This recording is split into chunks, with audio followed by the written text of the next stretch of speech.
So you might be in a situation where for some reason your Microsoft Authenticator codes are just not working.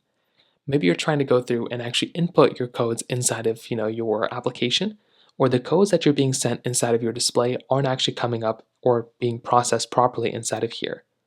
Number one, the big thing I'd recommend doing is making sure that your date and your time settings inside of your device are properly set up on both of them. So inside of your iPhone, Android, or inside of your Windows PC, Mac, whatever you're using, go inside of your date and time settings and make sure they're properly right. So in my iPhone right here, I want to go inside of my iPhone settings right up here. I want to scroll down into general, which is right here. I want to click into date and time. So find the date and time option, which should be right up here. Click on it. And then all you're going to want to do is make sure that your date and time settings are properly set up. If these are not properly right, well, that's going to be the main problem you're going to be running into.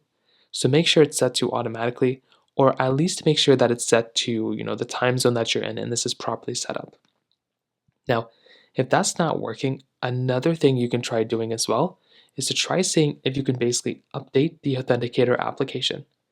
Sometimes you might just have to go inside of your, application itself and try updating it this way.